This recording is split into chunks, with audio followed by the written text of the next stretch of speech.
Hello everyone, welcome to my YouTube channel DDS study by Soumya Agreri.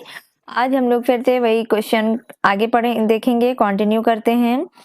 और तो पहला question पढ़ा जाए। क्वेश्चन है कि पाइनएप्पल फ्रूट्स डेवलप फ्रॉम, और ऑप्शन 4 दिए हुए हैं। तो फर्स्ट है multipistillate syncarpous flowers, multilocular monocarpellary flower, third unilocular monocarpellary flower, and fourth है a cluster of flowers borne compactly on a common axis. तो इसका आंसर क्या होगा? तो पहले तो समझ लिया जाए कि जो ये फ्लावर होते हैं ये कैसे डेवलप होते हैं और किस टाइप के होते हैं फ्लावर। तो जो पाइनएप्पल फ्लावर्स है, ये जो फ्लावर है, ये सॉरी पाइनएप्पल जो फ्रूट्स हैं ये एक तरीके का सोरोसिस टाइप का फ्रूट है, ठीक है। Sorosis type of fruits and that develop from spike inflorescences, ठीक है। तो क्या करते हैं कि जो इनके फ्लावर्स होते हैं, पाइनएप्पल के जो फ्लावर्स होते हैं वो फ्यूज हो जाते हैं, इनके जो सॉकुलेंट टेपल्स होते हैं वो फ्यूज हो जाते हैं, और जो इनकी एक्सिस होती है, ठीक है, एक्सिस एक वुडी लाइक स्ट्रक्चर देती है। ये वुडी लाइक इनका स्ट्रक्चर रहता है, थोड़ा हार्ड बाहर की तरफ पूरा। तो यही एक कॉम्पैक्ट मास बना लेता है, ठीक है। मतलब इसका जो आंसर है ये है, फोर्थ है, cluster of flowers borne compactly on a common axis. तो एक कॉमन एक्सिस पे इनके फ्लावर्स का पूरा ग्रुप बन जाता है और ये वुडी लाइक स्ट्रक्चर बना लेते हैं कॉम्पैक्ट मास की तरह, और इन्हें कंपोजिट फ्रूट भी मतलब कंपोजिट हो जाते हैं। जैसे देख रहे हो ना, ये इनका जो फ्रूट है बाकी फ्रूट से थोड़ा मल्टी टाइप का दिखेगा, और मतलब मल्टीपल फ्रूट्स है और कंपोजिट, ठीक है, कंपोजिट टाइप का, और सोरोसिस टाइप ऑफ फ्रूट्स होगा, ठीक। और जो इनकी जो ये लीव्स होती हैं, ये जो लीव्स देख रहे हो ये स्केली लीव्स बनाती हैं, ठीक है। क्या बनाती हैं? स्केली लीव्स बनाती हैं, ओके। तो इसका आंसर क्या होगा? Cluster of flowers borne compactly on a common axis and these are composite or multiple fruits, okay.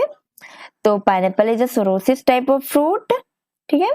तो ये आप ध्यान दीजिएगा। अब सेकंड क्वेश्चन है, palisade parenchyma is absent in. 4 option है। फर्स्ट है mustard, second soybean, third gram and fourth sorghum. तो पेलिसेड पैरेन्काइमा जो होते हैं, पहले तो पैरेन्काइमा जो होता है वो एक तरीके का टिश्यू है, ठीक।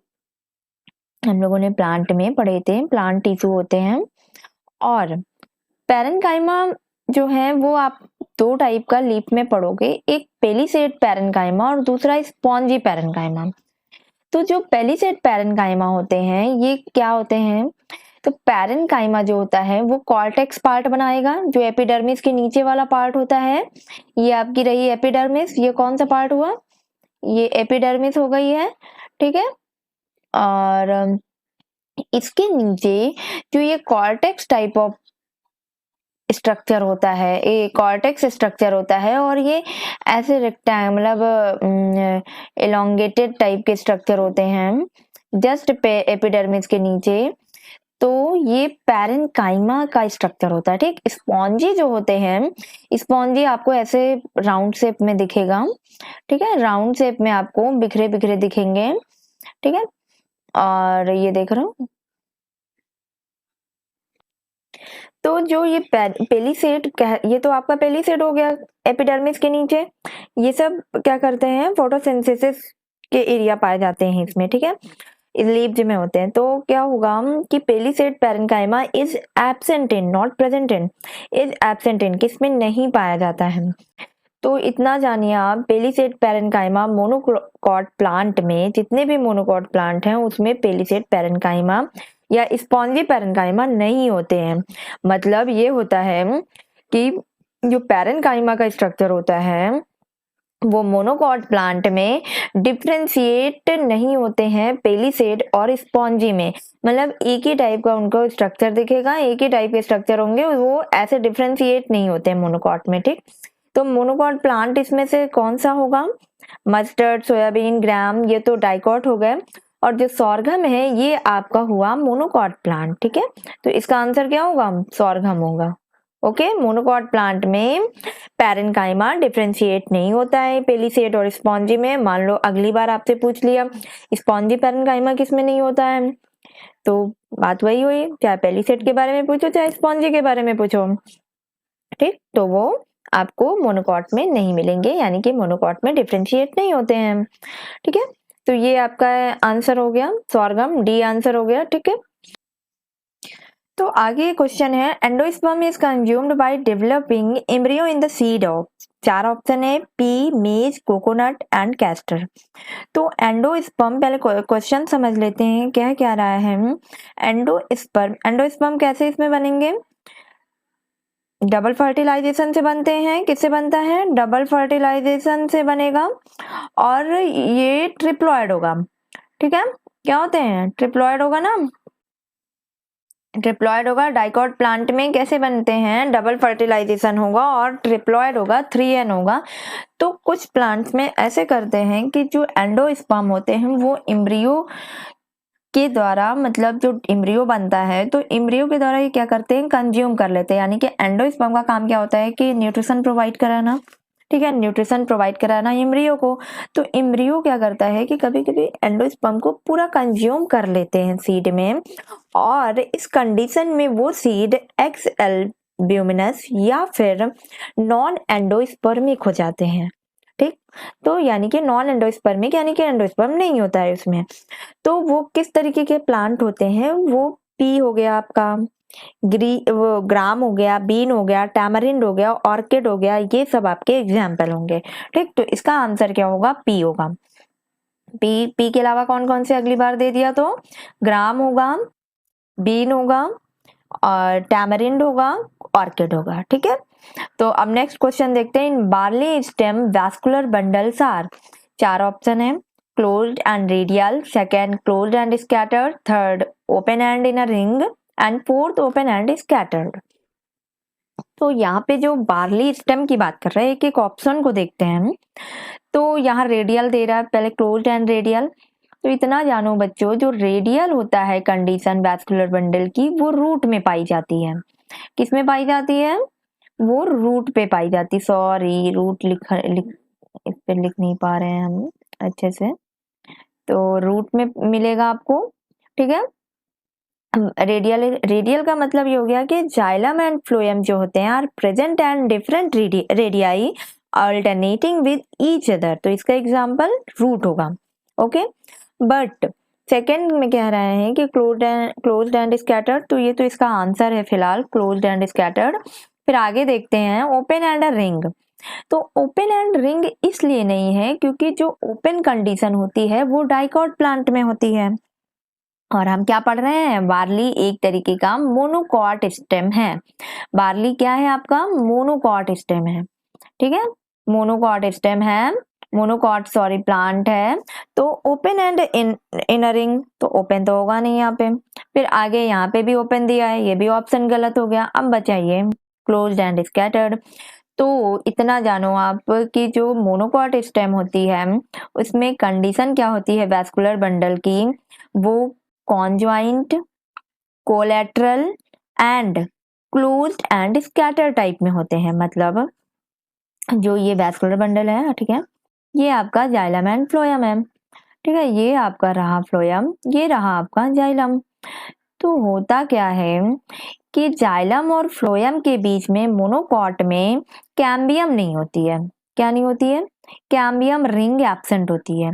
कैम्बियम जो रिंग होती है पाई जाती है वो नहीं मिलती है इसमें।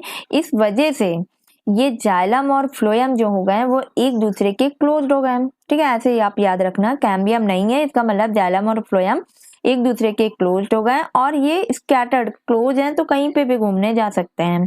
ठीक, तो ये दोनों घूमने मतलब कहीं पे भी स्कैटर्ड हो सकते हैं।